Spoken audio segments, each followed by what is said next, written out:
ചിന്ന ചിന്ന ആസൈ സിനിമയുടെ മ്യൂസിക് ഡിപ്പാർട്ട്മെന്റിലെ രണ്ട് വ്യക്തികളാണ് നമുക്കിപ്പോൾ ഉള്ളത്. മ്യൂസിക് ഡയറക്ടർ ഗോവിന്ദ് വസന്ത, പിന്നെ സിംഗർ ശ്രുതി ശിവദാസ്. സിംഗർ മനസ്സറിഞ്ഞ് പാടുന്ന ഒരു എനിക്ക് ഇതിനകത്ത് എല്ലാ പാട്ടുകളും സിംഗേഴ്സിന്റെ പാട്ടുകളാണ്. എനിക്ക് ഭയങ്കര വർക്ക് ചെയ്യാൻ ആഗ്രഹമുള്ള ഒരാളായിരുന്നു ഗോവിന്ദേട്ടൻ. And at the same time എനിക്ക് ഒട്ടും റീച്ചബിൾ ആയിരുന്ന ആളായിരുന്നില്ല. ആൾക്കാർ കേട്ടാൽ ഇല്ല. അപ്പൊ അങ്ങനെ എന്റെ അടുത്ത് ഞാനൊരു പടം ചെയ്യുന്നുണ്ടെങ്കിൽ അത് ശ്രുതിനെ ഞാൻ പാട്ടാക്കും എന്നുള്ളത് ആദ്യം തൊട്ടേ പറയായിരുന്നു. Most of them great singers. So അവർക്ക് അവരുടെ സാധനം കാണിക്കണം നാച്ചുറൽ ആണ്. പക്ഷെ എനിക്കത് ആവശ്യമില്ല. ഇതിപ്പോ രണ്ടാമത്തെ ആളാണ് ആക്ച്വലി. എന്നിട്ട് കരകവിയാതെ പാടിയതും വർഷയുടെ ഒരു പഴയ സുഹൃത്താണ്. അത് പ്രോപ്പറായിട്ട് മ്യൂസിക് സംസാരിക്കാൻ അറിയില്ല, അല്ലെങ്കിൽ എഴുതി വായിക്കാൻ അറിയില്ല. വേറൊരു കാര്യമുണ്ട്,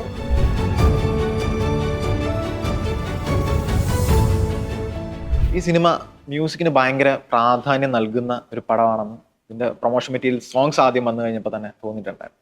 ഇതിന്റെ ഒരു മ്യൂസിക് ട്രീറ്റ്മെന്റ് എങ്ങനെയായിരുന്നു?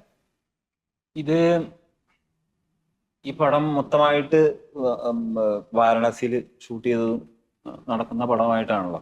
അപ്പൊ ഇതിനകത്ത് കുറെ ആ ജോഗ്രഫിക്കലായിട്ടുള്ള ഒരു റിസംബ്ലൻസ് കൊണ്ടുവരാനായിട്ട് കുറച്ച് ഈ സരോഡ്, സാരംഗി അങ്ങനെയുള്ള ഇതുകളൊക്കെ ട്രൈ ചെയ്തിട്ടുണ്ട്.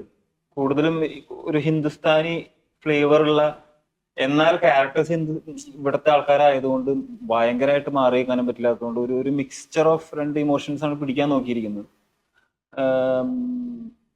പിന്നെ എന്താ പറയാ, ആക്ടേഴ്സ് രണ്ടുപേരെയും പ്രായം ഉള്ളത് കൊണ്ടും കുറച്ചും കൂടി ഒരു ഓൾഡ് സ്കൂൾ മെലഡി പരിപാടി എനിക്ക് അങ്ങനത്തെ സംഭവങ്ങൾ ചെയ്യാൻ ആക്ച്വലി ഇതുവരെ പറ്റിയിട്ടുണ്ടായിരുന്നില്ല. പ്രോപ്പർ നമ്മുടെ പഴയ വൈബിൽ ഫുൾ ഓൺ സിംഗേഴ്സ് സോങ്സ്, വേറെ ഇൻസ്ട്രുമെന്റുകളുടെ ഒരു അതിപ്രസരം ഒന്നും അല്ലാതെ സിംഗർ മനസ്സറിഞ്ഞ് പാടുന്ന ഒരു എനിക്ക് ഇതിനകത്ത് എല്ലാ പാട്ടുകളും സിംഗേഴ്സിന്റെ പാട്ടുകളാണ്.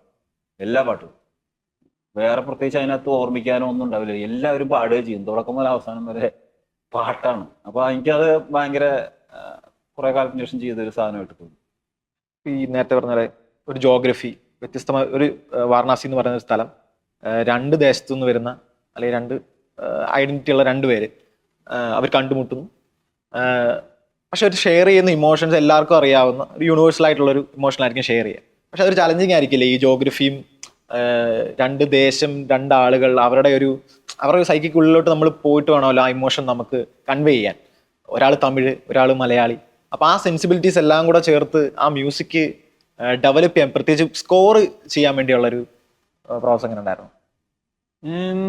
അങ്ങനെ ചലഞ്ചിങ് ആയിരുന്നു വെച്ചാൽ എല്ലാ സിനിമയും അത്യാവശ്യം ഈ അതിന്റെ ഒരു ലാംഗ്വേജ് മനസ്സിലാവാൻ കുറച്ച് എനിക്ക് അറ്റ്ലീസ്റ്റ് ഒരു എന്താ പറയാ ഒരു പ്രിപ്പറേഷൻ വേണ്ടി വരാറുണ്ട്.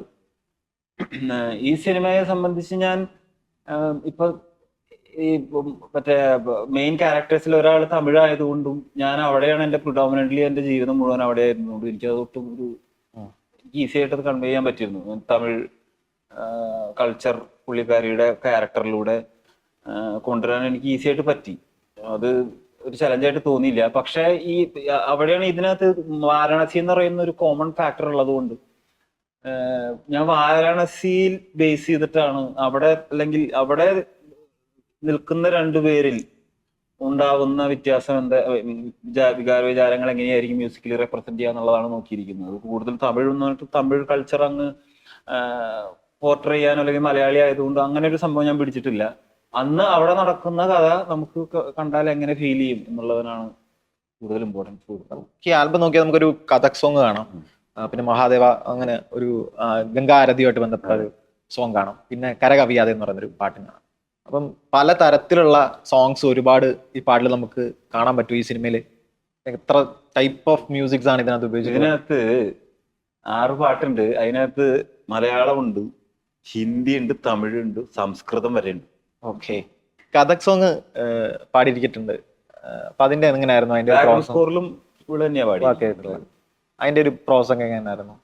ആക്ച്വലി കുറെ ലോങ് ബാക്ക്, കുറച്ച് മുമ്പ് തൊട്ടേ പറയേണ്ടി വരും. കാരണം വർഷ വാസുദേവ് അല്ലെങ്കിൽ വർഷ ചേച്ചി എന്ന് പറയുന്നത് ഞങ്ങള് ഫ്ലാറ്റ്മേറ്റ്സ് ആയിരുന്നു, ഒരുപാട് നാളെ ഒരുമിച്ച് നിന്നതാ. So I have seen her struggles and എങ്ങനെയാണ് ഒരു ബാക്ക്ഗ്രൗണ്ട് സപ്പോർട്ടോ ഒന്നുമില്ലാതെ ഒരു പടം അത് എഴുതി അത് ഇതുവരെ എത്തിച്ച് അത് എന്താ പറയാ ഷീ ഡിഡ് ഇറ്റ് എന്ന് പറയാൻ. So I am taking this moment to congratulate her first.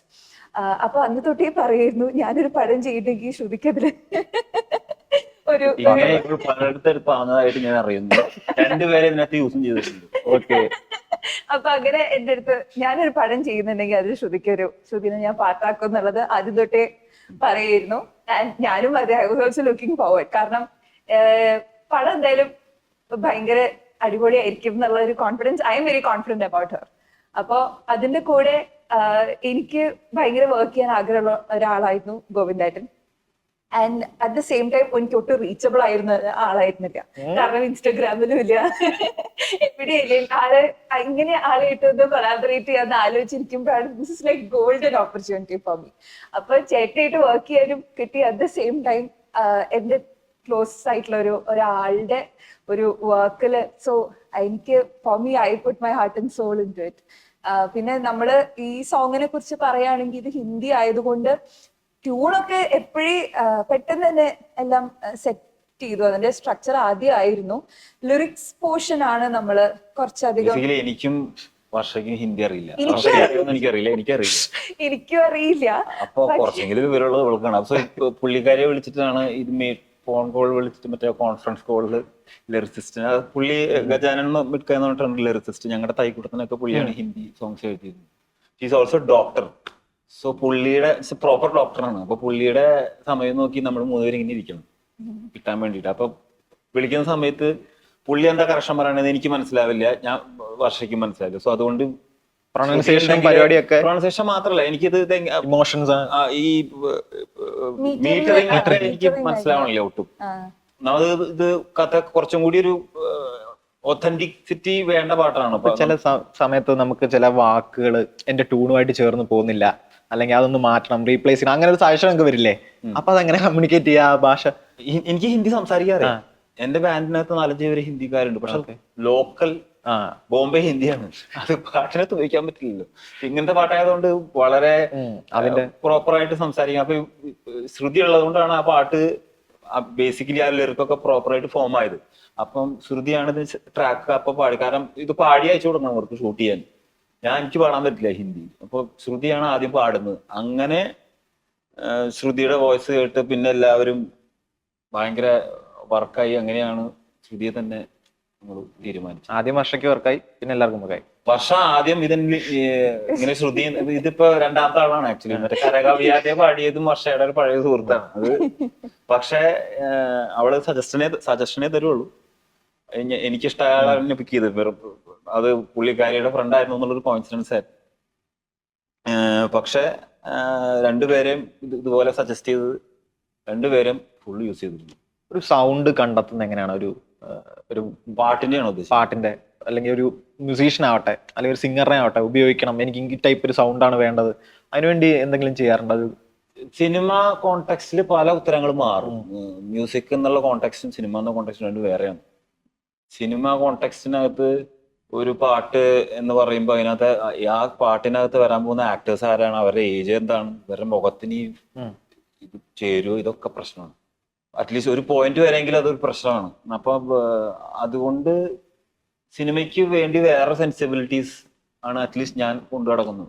പിന്നെ വേറെ സംഭവം, ഇത് സ്റ്റുഡിയോയില് ഇത് എത്രത്തോളം കൺവേർട്ട് ചെയ്യാൻ പറ്റും എന്നുള്ളത് കൂടിയുണ്ട്. ഞാൻ പറയുന്നത് മനസ്സിലാക്കാൻ പറ്റുന്ന സിംഗർ ആയിരിക്കണം. അത് ആ സിംഗറിന്റെ കുറവാണെന്നുള്ളതല്ല, എനിക്ക് എന്റേതായിട്ടുള്ള ഭാഷയാണുള്ളത്. എനിക്ക് പ്രോപ്പറായിട്ട് മ്യൂസിക് സംസാരിക്കാൻ അറിയില്ല, അല്ലെങ്കിൽ എഴുതി വായിക്കാൻ അറിയില്ല. വേറൊരു കാര്യമുണ്ട്, ഗോവിന്ദേട്ടൻ പറഞ്ഞിട്ടുണ്ടായിരുന്നു ഒരു 2 hours ഇത് ആൾക്കാർ കേട്ടാ ഇല്ല. I think it's very logical. ഒരു 2 മണിക്കൂറിന്റെ ഉള്ളിൽ ഒരു സിംഗറിന് അത് ഒരു പാട്ട് ഏകദേശം പാടി ഫിനിഷ് ചെയ്തില്ലെങ്കിൽ ഇറ്റ് മീൻസ് ആ സിംഗർ ആ സോങ്ങിന് വർക്ക് ആവില്ല. അങ്ങനെ ഒരു അങ്ങനെയല്ല, അതായത് അതിനും കൂടുതൽ സമയമൊക്കെ എടുക്കും. എനിക്ക് മെയിനായിട്ട് ഞാൻ പാടിയത് തന്നെ ആ ട്യൂണിൽ തന്നെ വേണം. എനിക്ക് അങ്ങനെ നിർബന്ധമില്ല. എനിക്കിങ്ങനെ ഞാൻ ഉദ്ദേശിച്ച സാധനം എനിക്ക് കിട്ടും, ഇമോഷൻ എനിക്ക് കിട്ടണം, കമ്മ്യൂണിക്കേഷൻ എനിക്ക് നടക്കണം. അത് ഞാൻ വിചാരിച്ചത് ഫസ്റ്റ് ടേക്കിൽ കിട്ടിക്കഴിഞ്ഞാൽ ഞാൻ അവിടെ നിർത്തും. എനിക്ക് രണ്ടാമത്തെ ടേക്കിന്റെ ആവശ്യമില്ല. പക്ഷെ സിംഗേഴ്സ് പലപ്പോഴും ഹാപ്പി ആവാറില്ല. അവർക്ക് അവരുടെ പൊട്ടൻഷ്യൽ അനുസരിച്ച് അവർക്ക് കൂടുതൽ പാടും. Because they are most of them great singers. So അവർക്ക് അവരുടെ സാധനം കാണിക്കണം എന്ന് നാച്ചുറൽ ആണ്. പക്ഷെ എനിക്കത് ആവശ്യമില്ല. എനിക്ക് ആവശ്യമുള്ളത് എനിക്ക് കിട്ടി. എന്തായാലും ചിന്ന ചിന്ന ആസയിലെ പാട്ടുകളും ഇതിനു മുമ്പുള്ള ഗോവിന്ദ് വസന്തയുടെ എല്ലാ പാട്ടുകളും ഏറ്റെടുത്ത പോലെ ഇത് ഏറ്റെടുക്കട്ടെ. നന്നായി. Okay, all the best. Thank you.